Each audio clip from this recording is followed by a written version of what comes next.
नमस्कार दोस्तों, मैं राहुल सर आप सभी का आपके अपने चैनल पूर्वांचल कैरियर क्लासेस की इस ऑनलाइन प्लेटफॉर्म पे बहुत बहुत स्वागत करता हूं।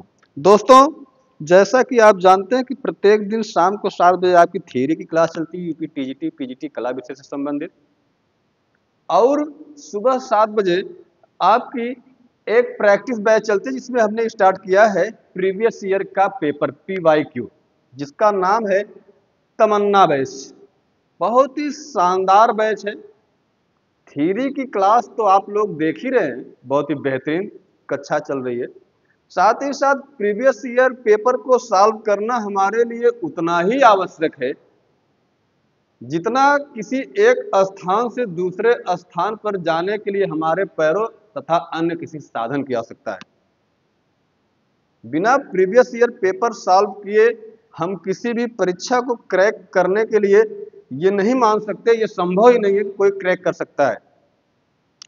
प्रीवियस ईयर पेपर हमें बहुत कुछ बताते हैं, बहुत कुछ सिखाते हैं। पेपर का नेचर कैसा होता है, पेपर में क्वेश्चन किस कदर किस तरीके से बनते हैं, सारी बातें हमें प्रीवियस ईयर यानी विगत वर्षों में पूछे गए बोर्ड के द्वारा जो पेपर है उसी से हमें अनुमान लगता है कि ऐसे ऐसे क्वेश्चन बन रहे हैं और इस क्रम के क्वेश्चन आने की पूरी संभावना है। तो दोस्तों, एक कक्षा हम ले चुके हैं, 1999 का पेपर हम सॉल्व कर रहे हैं। 1999 से लेकर 2021 तक का पेपर हम सॉल्व करेंगे, जो कि विगत वर्षों में पूछा गया है कला विषय से संबंधित। हम टीजीटी का पेपर सॉल्व कर रहे हैं 1999 वाला। एक पार्ट उसमें 10-12 क्वेश्चन हम लोग कर चुके हैं। आज उसी कड़ी में नेक्स्ट पार्ट हम लेकर आए हैं।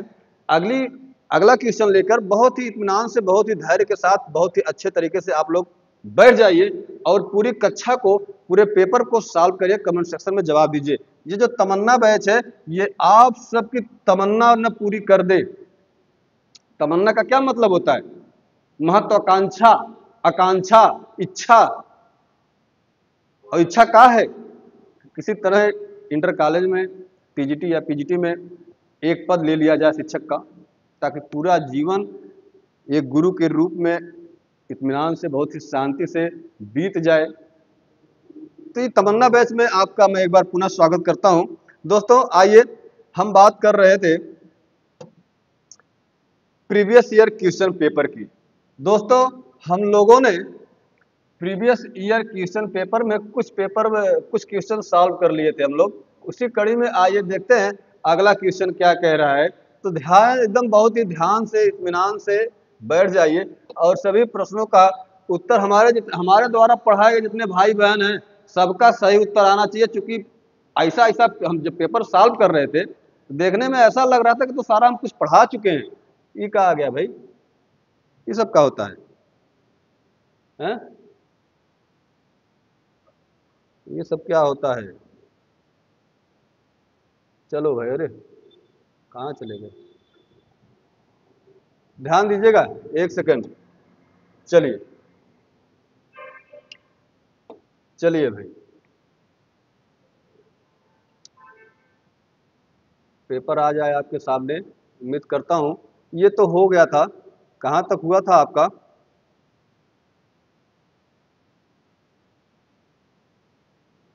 मीर सैयद अली भी हो गए थे, अजंता की हंस जातक, छदंत जातक, शिव जातक, ये सब कहाँ पाए जाते हैं? अजंता की 17वीं गुफा में। यहाँ तक हो गया था दोस्तों। इनमें से कौन असंबद्ध है? यह भी हो गया था, यह भी हो गया था। यह बिहजात बाबर के रहे, बकिया कुल तो दूसरे जहांगीर के रहे, आप लोग जनबे करते हैं। चलिए, आज का हमारा प्रश्न यहीं से शुरू होता है। प्रश्न संख्या 13, ध्यान दीजिएगा। प्रश्न संख्या 13 यहीं से शुरू होती है हमारी कक्षा आज की। ध्यान दीजिएगा दोस्तों, बहुत ही इत्मीनान से, बहुत ही अच्छे तरीके से एकदम तैयारी को अपने ले जाना है ऊंचाइयों तक। तो दोस्तों, आइए 13वें प्रश्न आपके सामने सीधा ताने खड़ा है और कह रहा है हमें बताओ तो जाने। बताया था कहत का बा कि राजपूत शैली किसका सम्मिलित नाम है। बहुत ही अच्छे तरीके से पढ़ाया गया है आप लोगों को।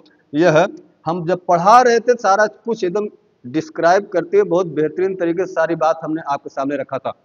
जो हमारा भाई बहन पढ़ा है अब तक तुरंत कमेंट सेक्शन में छाप देगा कि राजपूत शैली किसका सम्मिलित नाम है?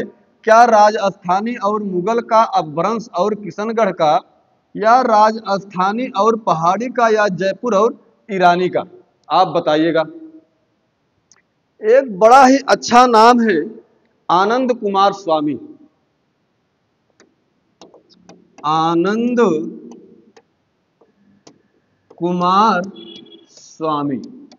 दोस्तों, आनंद कुमार स्वामी ने राजपूत शैली को, राजपूत पेंटिंग नामक इनकी एक कृति भी है बड़ी प्यारी, राजपूत पेंटिंग नाम से आनंद कुमार स्वामी की, याद रखिएगा।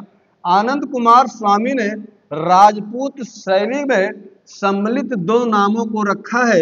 एक को रखा है राजस्थानी और दूसरे को शामिल किया है इसी में पहाड़ी। इसी राजस्थानी और पहाड़ी को जोड़कर इसी का सम्मिलित रूप बताया है किसे? राजपूत शैली कहा है, राजस्थानी और पहाड़ी। यह विकल्प नंबर सी आपका बिल्कुल करेक्ट हो जाएगा।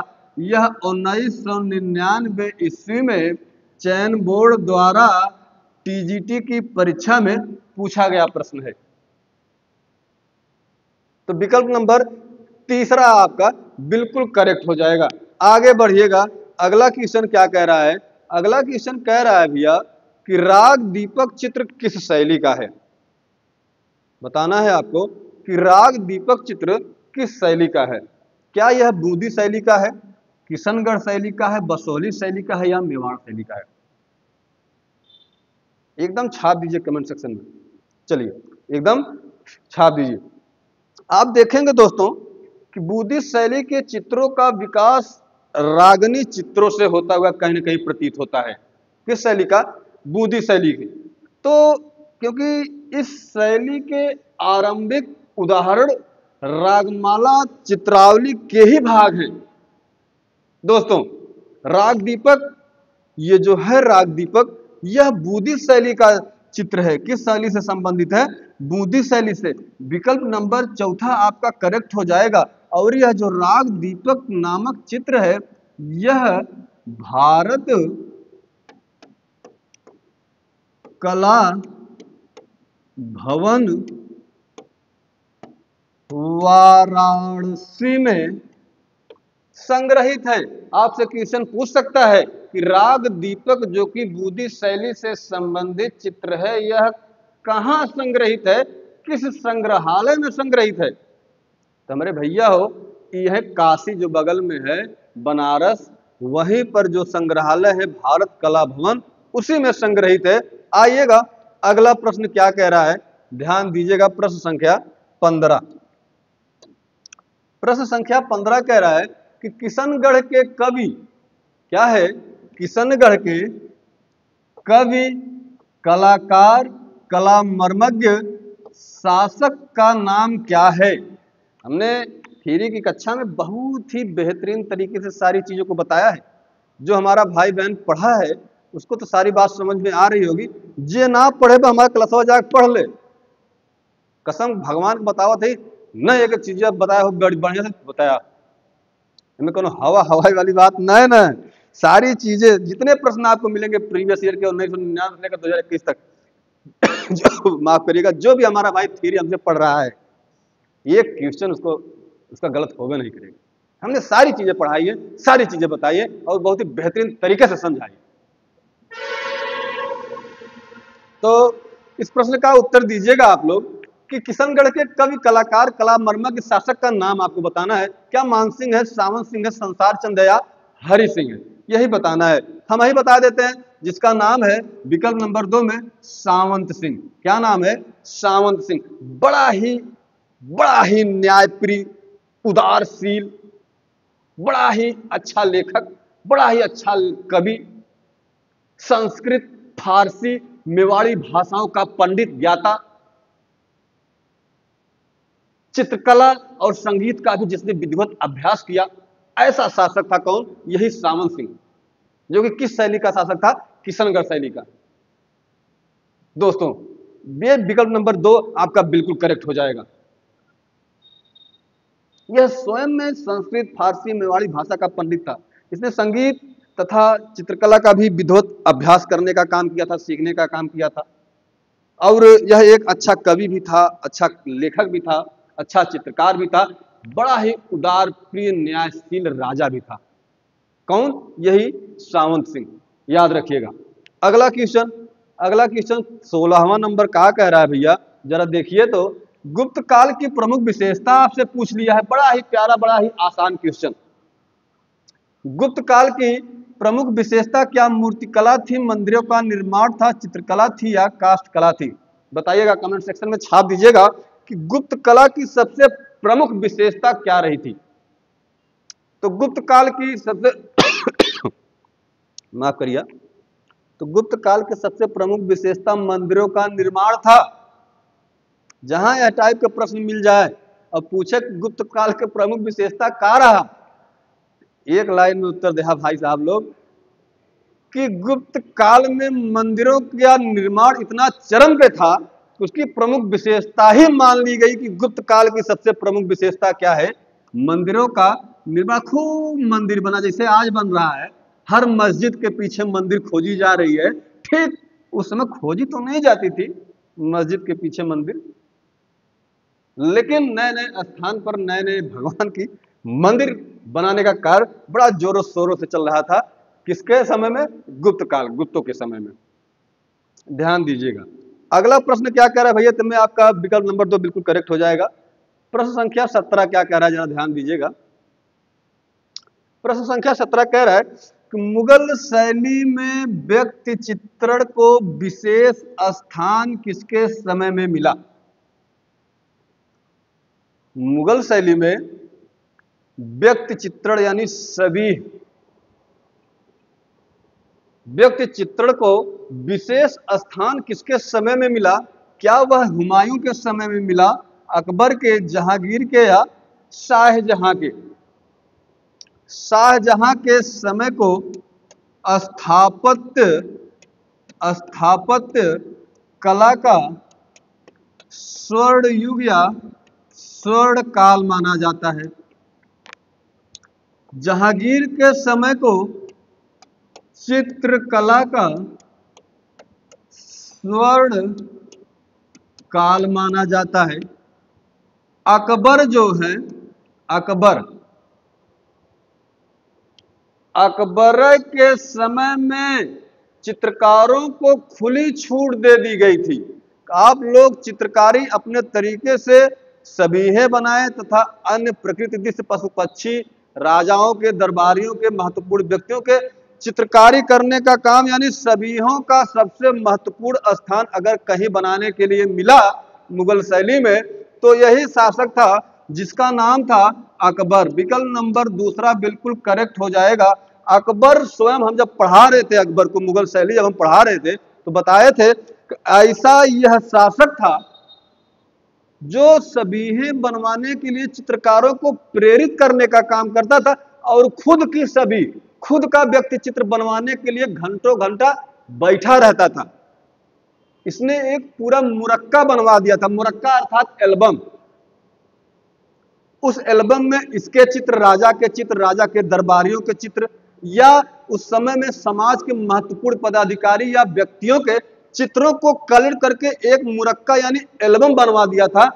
कौन? यही अकबर। इस बात को याद रखिएगा। अगला प्रश्न विकल्प नंबर 2 आपका बिल्कुल करेक्ट हो जाएगा। अगला प्रश्न है 18 नंबर का प्रश्न आपसे कह रहा है, क्या कह रहा है कि ईरानी शैली की एक विशेषता है। ईरानी शैली की एक विशेषता है। कौन विशेषता है? क्या पृष्ठभूमि, आकृतियां, रंग योजना या रेखाएं? ईरानी शैली की सबसे महत्वपूर्ण विशेषता रेखा है। क्या है? रेखा है। आप देखेंगे ईरानी शैली रेखा पर आधारित थी। जो ईरानी शैली थी वह रेखा पर आधारित थी और बड़े ही बारीक रेखाओं का प्रयोग ईरानी शैली में किया जाता था।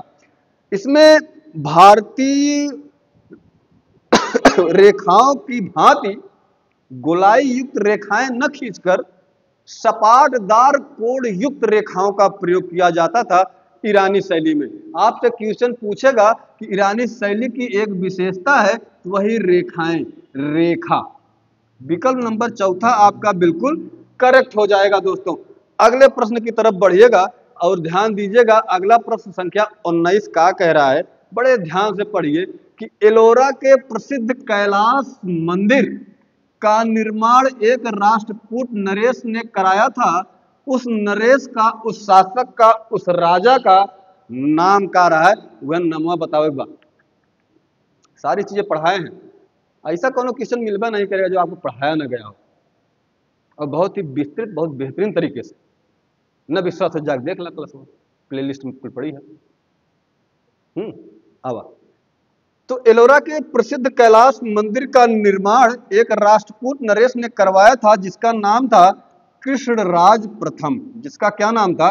कृष्णराज प्रथम। विकल्प नंबर तीसरा आपका बिल्कुल करेक्ट हो जाएगा। दोस्तों, एलोरा में कृष्णदेव राय ने सबसे पहले एलोरा के कैलाश मंदिरों का निर्माण कार्य एक पहाड़ी को काटकर बनवाने का कार्य प्रारंभ किया था। किसने?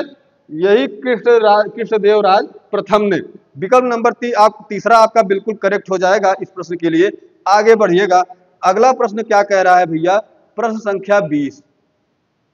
प्रश्न संख्या 20 आपसे क्या कह रहा है? जरा ध्यान से देखिएगा, चला ध्यान से देखिएगा। कंदरिया महादेव मंदिर कहाँ स्थित है? चलिए भैया, कंदरिया का महादेव मंदिर क्या सित्तनवासल में है, सिगिरिया में है, जोगीमारा में है, या खजुराहो में है? सारा कुछ आपने पढ़ा है, हमारे द्वारा सब कुछ पढ़ाया गया है बहुत ही बेहतरीन तरीके से। तो गलत तो वही करना चाहिए, गलत नहीं होना चाहिए। आपका प्रश्न कमेंट सेक्शन में छाप दीजिए और लाइक शेयर सब्सक्राइब तो कर ही दीजिएगा, लाइक शेयर सब्सक्राइब कर ही दीजिएगा। तो कंदरिया महादेव का मंदिर भैया ही विकल्प नंबर चौथा वाला जो उत्तर है खजुराहो, यही है। कहाँ है? खजुराहो में है। आप देखेंगे कि इसे यूनेस्को के द्वारा विश्व धरोहर की सूची में सम्मिलित भी किया गया है। इसे इसी कंदरिया महादेव मंदिर को, जो कि खजुराहो में पड़ता है। अगला प्रश्न ध्यान दीजिएगा, 21 नंबर। 21 नंबर क्या कह रहा है? ध्यान दीजिएगा कि उदयगिरी की गुफाएं, किसकी गुफाएं?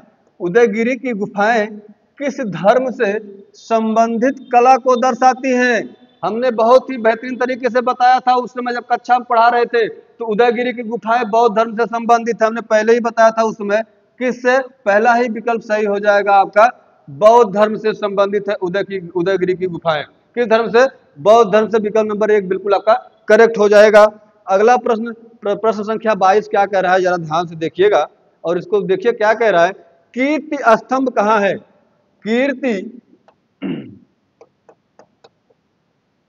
कीर्ति स्तंभ कहाँ है? क्या यह बीजापुर में है, जयपुर में है, ग्वालियर में है, या चित्तौड़गढ़ में है? ध्यान दीजिएगा, कीर्ति स्तंभ कहाँ है? दोस्तों, इस स्तंभ को जैन तीर्थंकर थे एक आदिनाथ, उन्हीं को समर्पित बताया जाता है। ये जो कीर्ति स्तंभ है यह जैन तीर्थंकर आदिनाथ को समर्पित बताया जाता है। कौन? यही कीर्ति स्तंभ। यह एक जैन व्यवसायी के द्वारा बनवाया गया था। कीर्ति स्तंभ एक जैन व्यवसायी के द्वारा बनवाया गया था, यह भी याद रखिएगा। यह एक चीज और याद रखिएगा कि जैन स्थापत्य कला का सबसे उत्कृष्ट, सबसे बेहतरीन नमूना, सबसे अच्छा उदाहरण अगर कोई है तो यही कीर्ति स्तंभ है। यह भी बात याद रखिएगा। इसका निर्माण दोस्तों 12वीं शताब्दी में किसी जैन व्यवसायी के द्वारा करवाया गया था, जिसकी ऊंचाई कुल 22 मीटर है। ऊंचाई कुल कितनी है? 22 मीटर है। कुल 7 मंजिला है। कितना? 7 मंजिला है। कौन? यही कीर्ति स्तंभ। 7 मंजिला, जो 7 मंजिला स्तंभ है, उसी स्तंभ के चारों ओर आदिनाथ दिगंबर की मूर्तियां स्थापित की गई हैं।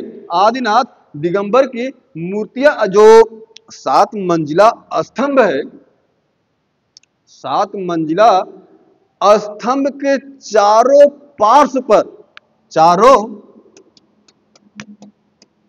पार्श्व पर 5.5 फुट ऊंचाई पर, 5.5 फुट ऊंचाई पर आदिनाथ दिगंबर की मूर्तियां स्थापित की गई हैं। तो दोस्तों यह कहाँ स्थित है? यह चित्तौड़गढ़ में। जो थ्योरी वाली क्लास पढ़ा है वो सब कुछ पता होगा। यह कहाँ है? चित्तौड़गढ़ में। दोस्तों प्रश्न संख्या 22 का चौथा वाला उत्तर बिल्कुल करेक्ट है। आगे बढ़िएगा प्रश्न संख्या 23 की तरफ।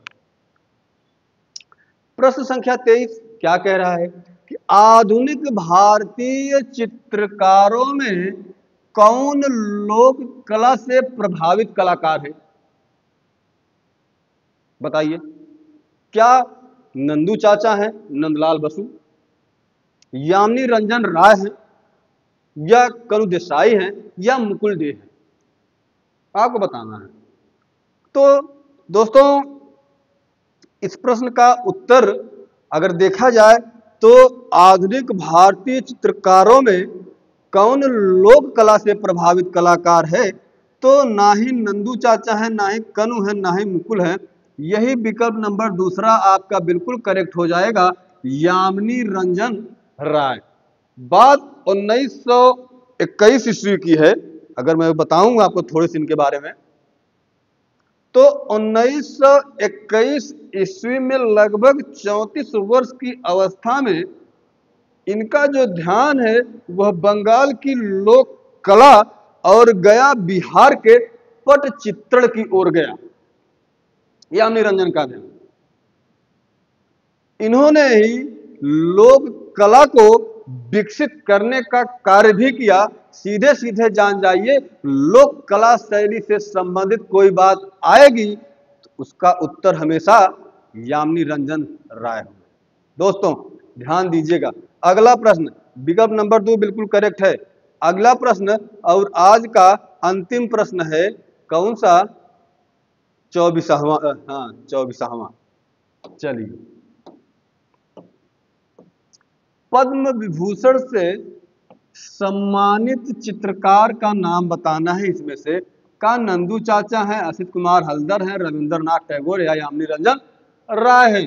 कौन है जो पद्म विभूषण से सम्मानित किया गया? भैया बता दे।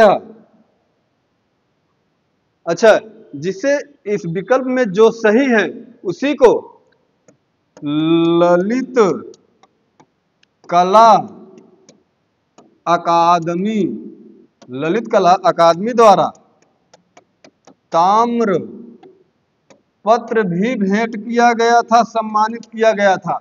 भैया हैं पहला वाला उत्तर हुआ नंदू चाचा, नंदलाल बोस। हमने पढ़ा दिया है, जो पढ़ लिया है वह सब जानता है। हमारी क्लास को जो देखा है, जो नहीं देखा इसे भटकता रहे। हालांकि कहीं से वे पढ़े हो, ये चीजें तो पढ़ाई गई होंगी, कोई भी पढ़ाया होगा सारी बातें बताई होंगी। जिसको न समझ में आया हो, न पढ़ा हो, कक्षा हमारी प्लेलिस्ट में सारी की सारी पढ़ी है, जाकर देख लो। उसके बाद पेपर सॉल्व करो, न मजा आए, न ठकाठक उत्तर दो टकाटक, तो बताइयो। बात 1954 की है। 1954 ईस्वी में भारत सरकार ने नंदू चाचा को पद्म विभूषण से सम्मानित करने का काम किया था। दोस्तों अगला प्रश्न विकल्प नंबर ए बिल्कुल करेक्ट हो जाएगा। अगला प्रश्न क्या कह रहा है, ध्यान दीजिएगा। अच्छा, आज के लिए इतना ही। तो ये जो पूर्वांचल कैरियर क्लासेस है, most trusted learning platform. Thanks for watching, देखने के लिए बहुत बहुत धन्यवाद। और मोस्ट ट्रस्टेड लर्निंग प्लेटफॉर्म है ये, याद रखिएगा। चैनल को लाइक कर लीजिए, सब्सक्राइब कर लीजिए, शेयर कर लीजिए, प्यारा प्यारा कमेंट भेज दीजिए, और कोई राय मशवरा कोई सलाह हो तो उसे भी बताइए। तो दोस्तों अगली कक्षा में मिलेंगे, तब तक के लिए नमस्कार, सत श्री अकाल, आदाब।